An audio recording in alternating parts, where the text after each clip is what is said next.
হাজির আর একটি ভিডিও নিয়ে। আজ আমরা এই ভিডিওর মাধ্যমে আলোচনা করব ক্লাস 11 হিস্ট্রি রায়মার্টিন প্রশ্নবিচিত্রা 2024 মডেল কোশ্চেন পেপার 4। দেখো, সেট 4 বা মডেল কোশ্চেন পেপার 4 সমস্ত প্রশ্ন উত্তর আমরা এই ভিডিওর মাধ্যমে আলোচনা করব। সামনেই তোমাদের পরীক্ষা, আশা করব তোমরা এগুলোর থেকে পড়বে, অনেক কমন পেয়ে যাবে তোমরা, কারণ এইগুলো তোমাদের পরীক্ষা বেস করেই তৈরি। চলো তাহলে সমস্ত প্রশ্ন উত্তরগুলো নিয়ে আলোচনা করি, আর চাইবো তোমাদের পরীক্ষাটাও ভালো হোক।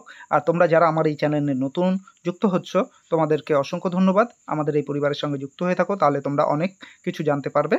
চলো তাহলে দেখে নিই এই মডেল সেট 4-এর প্রশ্ন এবং উত্তরগুলি। দেখো, প্রথম প্রশ্ন রয়েছে, মানব সভ্যতার ধারাবাহিক বিবর্তনের কাহিনী হলো। উত্তর হবে অপশান এ ইতিহাস। তারপর দ্বিতীয় প্রশ্নটি দেখো, দ্বিতীয় প্রশ্ন রয়েছে, হোয়াট ইজ হিস্ট্রি গ্রন্থের লেখক। উত্তর হবে E.H. কার। তারপরে 3 নম্বর প্রশ্ন দেখো, একটু বড় করে দিই। দেখো, প্রাক ইতিহাস শব্দটির অর্থ হলো। উত্তর হবে প্রাক ইতিহাস ও ইতিহাসের মধ্যবর্তী সময়কাল। 4 নম্বর প্রশ্ন দেখো, প্রত্নতাত্ত্বিক ও পুরাবস্তুর সন্ধান ও কাল নির্ণয়ের সঠিক পর্যায়গুলি হলো। উত্তরটি হবে, দেখো উত্তরটি হবে অপশান এ, অর্থাৎ এই যে অপশান এ, দেখো অপশান এ যে ছকটি রয়েছে, প্রত্নতাত্ত্বিক, পুরাতত্ত্ব সন্ধান ও কাল নির্ণয়।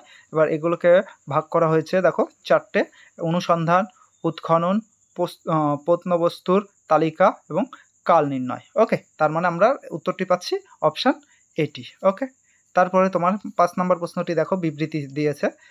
1 নম্বর বিবৃতি এবং 2 নম্বর বিবৃতি। বিবৃতি দেখো, প্রথমে রয়েছে মধ্যপ্রস্তর যুগে ক্ষুদ্র প্রস্তর যুগ বলা হয়, আর দ্বিতীয় বিবৃতি বলছে পূর্ববর্তী যুগের তুলনায় মধ্যপ্রস্তর যুগের হাতিয়ারগুলি আকারে ক্ষুদ্র এবং তার সঙ্গে অনেক হাতিয়ারের হিসেবে আরও উন্নত রূপ ধারণ করে। এবার উত্তরটি হবে দেখো অপশান বি, 2 নম্বর বিবৃতি এবং 1 নম্বরের কারণ। ওকে, যে 2 নম্বর বিবৃতিটি রয়েছে সেটি হচ্ছে 1 নম্বরের কারণ। ওকে, তাহলে 5। এবার 6এরটি দেখো, 6এর প্রশ্ন, কিউনিফর্ম লিপির অপর নাম। উত্তর হবে কোণাক্ষর লিপি। 7 নম্বর প্রশ্ন দেখো, ইতিহাসের বিজ্ঞানসম্মত ব্যাখ্যার জনক। উত্তর হবে থুকিডিডিস। 8 নম্বর প্রশ্ন, ইবন বতুতা পর্যটক ছিলেন। উত্তর হবে অপশান বি, আফ্রিকার। 9 নম্বর প্রশ্ন, ভারতীয় পুরাণ অনুসারে অন্তকাল ধরে আবর্তিত হয়ে চলেছে। উত্তর হবে 4টি যুগ। তারপরে 10 নম্বর প্রশ্ন দেখো, কালের আবর্তনের সঙ্গে উত্থান, বিকাশ ও ধ্বংস। উত্তরটি হবে সভ্যতার। 11 নম্বর প্রশ্ন, অ্যাসিরীয়, হিটাইট ও মিটান্নি সাম্রাজ্যের সূচনা হয়েছিল। উত্তর হবে অপশান এ, এশিয়ায়। 12 নম্বর প্রশ্ন দেখো, আদি রোমানদের বাসস্থান ছিল। উত্তর হবে রোম। 13 নম্বর প্রশ্ন, রোমে রাজতন্ত্রের যুগে পর্যায়ক্রমিক সম্রাটগণ। উত্তর হবে দেখো অপশান বি, রোমুলাস, তারপরে নুমা, পাম্পিলাস, টুল্লাস, হস্টিলাস এবং এরপরে ছিল আনকাস মার্সিয়াস। ওকে, তারপর 14 নম্বর প্রশ্নে চলো। দেখো, সুবিশাল রোমান সাম্রাজ্য গড়ে ওঠে ড্যাশ নগরীকে কেন্দ্র করে। উত্তর হবে রোম নগরীকে কেন্দ্র করে। 15 নম্বর প্রশ্ন, কনস্ট্যান্টাইন ছিলেন। উত্তর হবে রোমান সম্রাট। তারপর 16 নম্বর প্রশ্ন দেখো, একটা স্তম্ভ রয়েছে, এই স্তম্ভর উত্তরটি হবে দেখো অপশান ডি, 1-এর উত্তরটি সি, 2-এর উত্তর হবে ডি, 3-এরটি হবে বি এবং 4-এরটি হবে এ। ওকে, তারপরে দেখো তোমার 17 নম্বর প্রশ্ন, জুলিয়াস সিজার কনসাল্ট পদ লাভ করেন। উত্তর হবে 59 খ্রিস্টপূর্বাব্দে। কবে? 59 খ্রিস্টপূর্বাব্দে।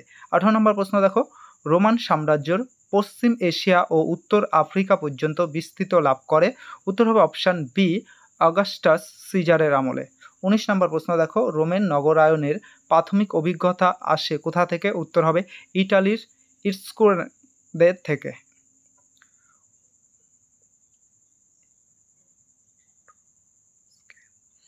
19 নম্বর প্রশ্ন, রোমের নগরায়নের প্রাথমিক অভিজ্ঞতা আসে কোথা থেকে। উত্তরটি হবে অপশান এ, ইটালির এটুস্ক্যানদের থেকে। তারপরে দেখো 20 নম্বর প্রশ্ন, পৃথিবীর সর্বপ্রথম দাসবাজার অবস্থিত। উত্তর হবে কিওসে। কোথায়? কিওসে।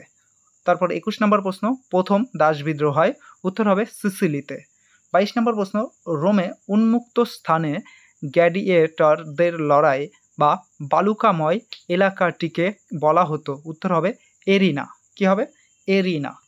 তারপর 23 নম্বর প্রশ্ন দেখো, 23 নম্বর প্রশ্ন কি রয়েছে, যে ড্যাশ দাসপ্রথাকে ঈশ্বরের ইচ্ছাধীন বা ইচ্ছা বিরোধী এবং পাপ চেতনার ফল বলে নিন্দা করেছেন। উত্তর হবে সেন্ট অগাস্টাইন। তারপর 24 নম্বর প্রশ্ন দেখো, প্রাচীন রোমের অর্থনীতি মূলত ড্যাশ নির্ভর, উত্তর ছিল কৃতদাস নির্ভর, বা উত্তরটি হবে কৃতদাস নির্ভর। তারপর দেখো 25 নম্বর প্রশ্ন, রোমে যারা জন্মসূত্রে কৃতদাস ছিল তাদের বলা হতো ভার্নি। 26 নম্বর প্রশ্ন, গ্রীসের ইতিহাসে ধ্রুপদী যুগকে বলা হয়, উত্তর হবে খ্রিস্টপূর্ব 5ম থেকে 14দশ শতককে। তাহলে গ্রীসের ইতিহাসে ধ্রুপদী যুগ বলা হয় খ্রিস্টপূর্ব 5ম থেকে 14দশ শতকের সময়কে। 27 নম্বর প্রশ্ন দেখো, গ্রীসের শাসন সংস্কারের প্রথম হাত দেন, উত্তর হবে সোলন। তারপর 28 নম্বর প্রশ্ন, রামায়ণে কতগুলি জনপদের উল্লেখ আছে, উত্তর হবে 27টি জনপদের উল্লেখ আছে। 29 নম্বর প্রশ্ন, মহাজন বা মহাজনপদ শব্দের অর্থ, উত্তর হবে বৃহৎ রাজ্য। তারপর 30 নম্বর প্রশ্ন দেখো, চন্দ্রগুপ্ত মৌর্যের সঙ্গে যুদ্ধ হয়েছিল গ্রিক সেনাপতি সেলুকাসের। 31 নম্বর প্রশ্ন, ওল্ড টেস্টামেন্ট ছিল ড্যাশ ধর্মগ্রন্থ, উত্তর হবে ইহুদিদের ধর্মগ্রন্থ। ওল্ড টেস্টামেন্ট ছিল ইহুদিদের ধর্মগ্রন্থ। তারপর 32 নম্বর প্রশ্ন দেখো, চোল রাজারা উপাধি গ্রহণ করতেন, উত্তর হবে চক্রবর্তী গল। তারপর 33 নম্বর প্রশ্ন, চোল সাম্রাজ্য প্রদেশগুলি পরিচিত ছিল, উত্তর হবে মন্ডলপ নামে। 34 নম্বর প্রশ্ন দেখো, চোল সাম্রাজ্যের গ্রাম্য সমবায়গুলি ড্যাশ নামে পরিচিত ছিল, উত্তর হবে কুডরম। 35 নম্বর প্রশ্ন, চোল সাম্রাজ্যের শাসন পদ্ধতি প্রধান বৈশিষ্ট্য, উত্তর হবে গ্রাম্য স্বায়ত্ত শাসন। 36 নম্বর প্রশ্ন দেখো, বিবৃতি রয়েছে 4টে বিবৃতি, ভালো করে দেখো। এই 4টে বিবৃতির মধ্যে তোমাদের উত্তরটি হবে অপশান সি, প্রথম বিবৃতি মিথ্যা, দ্বিতীয় বিবৃতি সত্য, তৃতীয়টি মিথ্যা এবং চতুর্থটি সত্য। ওকে। তারপর 37 নম্বর, রোমান সাম্রাজ্য শুরু হয়, উত্তর হবে 27 খ্রিস্টপূর্বাব্দে। 38 নম্বর প্রশ্ন, গুপ্ত রাজবংশের প্রতিষ্ঠাতা হলেন, উত্তর হবে শ্রীগুপ্ত।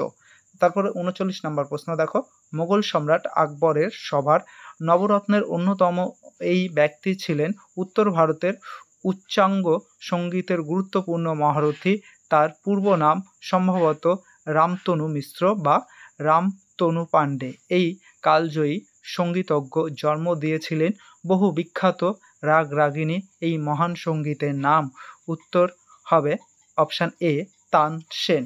তারপরে লাস্ট প্রশ্ন, অটোমান শব্দটি ড্যাশ শব্দ থেকে এসেছে, উত্তর হবে ওসমান শব্দ থেকে এসছে। কোথা থেকে এসছে? ওসমান শব্দ থেকে এসছে। ভিডিওটি কেমন লাগলো অবশ্যই কমেন্টের মাধ্যমে জানিয়ে দিও। আর আমাদের এই চ্যানেলে নতুন হয়ে থাকবে চ্যানেলটিকে সাবস্ক্রাইব করে নেও।